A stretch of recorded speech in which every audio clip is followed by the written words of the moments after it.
Surprise, তুমি কি খাচ্ছ? আইসক্রিম খাচ্ছ? আইসক্রিম তোমার ফেভারিট? কে এনে দিয়েছে?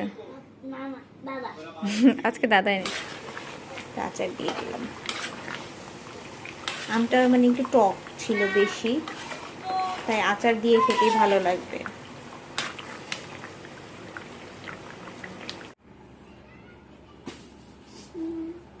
ওর কাছে মানে ড্র করতে অনেক ভালো লাগে, তাই না? তোমার কাছে সবচেয়ে বেশি ভালো লাগে? আসসালামু আলাইকুম, আমি নুসরাত রিদি। তো অনেকদিন ধরে মানে ভাবতেছি কি বানাবো, তো আজকে ভাবলাম আচারটা বানিয়ে ফেলি। তো সেই জন্য আচারটা বানাবো। আচার কারণ দেখা যায় যে আর কয়দিন গেলে আমটা শক্ত হয়ে গেলে তখন দেখা যায় আচার বানাতে কষ্ট হয়ে যাবে। তো এখন একটু সফট আছে, তো আচারটা বানাতে ভালো হবে। তো আজকে আচার বানাবো। আর এদিকে তো সারপ্রাইজ সাহেব হচ্ছে আইসক্রিমই খাচ্ছে, তো এই আইসক্রিম খাক, খেতে থাক। তা দেখতে আমার আসলে আচার বানানোর রেসিপি আমার মানে চ্যানেলে আছে, যদি মন চায় দেখে নিতে পারবেন, ডিসক্রিপশনে লিঙ্কটা দিয়ে দেবনি। আর আমি কীভাবে বানাই দেখাবো একটু একটু। আর কয়েকটা দিন ধরে মানে গরম ছিল, গরমের পরে এখন মোটামুটি একটু বৃষ্টি হচ্ছে, ভালোই লাগতেছে যে একটু বৃষ্টির আবহাওয়াটা ভালো লাগে, ঠান্ডা ঠান্ডা আবহাওয়া, ওয়েদার।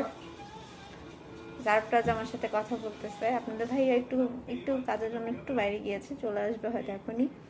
তো সে আসলেই আবার চিল্লাচিল্লি শুরু করবে কেন আচার বানাচ্ছি, কারণ তার আচার বানানো মানে পছন্দ না খুব একটা যে আমি আচার বানাই। কারণ আচার বানাতে একটু ধৈর্যের দরকার, সবচেয়ে বড় কথা ধৈর্যের দরকার। সেই জন্যই তো সে আসার আগে আগে আচারটা বানিয়ে ফেলবো। তো বানাই, সাথে থাকেন, দেখেন কীভাবে বানাই। সারপ্রাইজ, তুমি কি খাচ্ছ? আইসক্রিম খাচ্ছ? আইসক্রিম তোমার ফেভারিট? কে এনে দিয়েছে? আজকে দাদা এনে দিয়েছে। হ্যাঁ, নানার বাসায় গিয়েছিলেন, নানা এনে দেয়, এখানে থাকলেন দাদা এনে দেয় না? দাদাকে নামাজ পড়তে গেলেই বলবে যে দাদা আমার জন্য আইসক্রিম নিয়ে এসো। আর এইদিকে হচ্ছে যে আচার বানিয়ে নেব, অল্প করেই দিয়েছি কারণ বেশি করে এখন দিতে কষ্ট হয়ে যেতে, কারণ যেহেতু অসুস্থ তাই এত বেশি করে দিতে পারবো না, অল্প অল্প করেই দিব। আচার আজকে ভাবলাম যে আজকে এই টক আচারটা দিব, তেলের যে আচারটা সেটা দিব। শুকিয়ে নিয়েছি, আজকেই বানিয়ে ফেলবো। সারপ্রাইজ হচ্ছে বার্থডে এঁকেছে, আইফোন আঁকবে। এখন টিভিতে দেখতেছে কি দেখা যায় যে আইফোন আঁকা যায়, সেটাই দেখতেছে। সারপ্রাইজ আজকে ড্র করতেছে, ওর আজকে মানে ড্র করতে ইচ্ছে করতেছে। এখন লিখাবো, একটু পরে আজানটা দিয়ে নিবে, তারপরে পড়তে বসাবো। ওর কাছে মানে ড্র করতে অনেক ভালো লাগে, তাই না? তোমার কাছে সবচেয়ে বেশি ভালো লাগে ড্র করতে?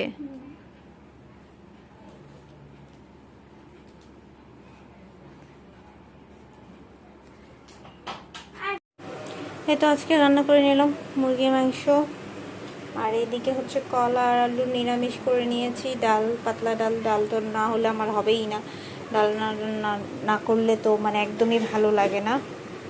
তো এই যেগুলো রান্না শেষ, এখন চুলায় রান্না চলতেছে, আরও রান্না করব কিছু। তো আজকে হচ্ছে গুঁড়ো মাছের চচ্চড়ি করব, এটা মলাই মাছের, ছোটো মাছের চচ্চড়ির জন্য সব রেডি করে নিয়েছি, সব রেডি করে রেখেছি। আর এদিকে হচ্ছে যে পুঁই শাক দিয়ে আর হচ্ছে যে রান্না করব গরুর গোশ। তো গরুর গোশ মোটামুটি হয়ে আসছে, আর একটু হবে, রান্না করে নিব, রান্নাগুলো করি। আর তারপরে যে দাদুর শরীরটা বেশি আজকে ভালো না, তাই আজকে সে হেল্প করতে পারেনি আমাকে, আমি তাড়াতাড়ি করে রান্নাগুলো করে ফেলি। তারপরে একটু বাইরে গিয়েছি আপনাদের ভাইয়ার সাথে, আস্তে আস্তে আমার রান্না হয়ে যাবে। রান্না করি, আজকে বাইরে রোদ আছে মোটামুটি এখন।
যে হয়ে গিয়েছে রান্না। আসলে একটু আমি এটা পোড়া পোড়া করে রান্না করি, আমার কাছে ভালো লাগে এরকম করেই রান্না করতে আর খেতে। আর আমি যেভাবে বাসায় রান্না করি সেটাই শেয়ার করেছি আপনাদের সাথে, এক্সট্রা করেও মানে কোনো কিছু ইউজ করিনি। আমরা যেভাবে খাওয়া দাওয়া করি সবসময় কন্টিনিউ, বাসায় রান্না করে ঠিক এভাবেই রান্না করেছি। আর এইদিকে যে পুঁই শাকও হয়ে গিয়েছে, শাক গোস অনেক টেস্টি হয় এই খাবারটা, অনেক টেস্টি। আর ঠিক একইভাবে পুঁই শাক দিয়ে যেভাবে রান্না করেছি একইভাবে পালং শাক দিয়েও রান্না করা যায়, খুব ভালো লাগে। বাইরে সন্ধ্যা হয়ে আসছে আর বাইরে আকাশও মেঘ করতেছে, বৃষ্টি হবে মনে হচ্ছে আজকেও। একটু আগে হালকা বৃষ্টি হয়েছিল, এখন আবার নাই, আর একটু পরে হয়তো হতে পারে। এই যে আচারটা বানিয়ে নিচ্ছি, যেহেতু তেলের আচার দিব তো তেলটা পরিমাণ একটু বেশিই দিয়েছি।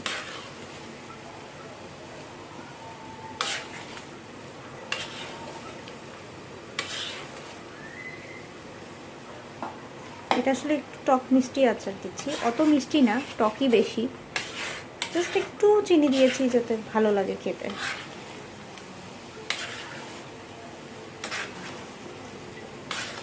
ভালো করে জাল দিয়ে পরে হচ্ছে পাঁচফোড়ন দেব, ভালো করে একে জ্বালিয়ে নিই তেলের উপরে।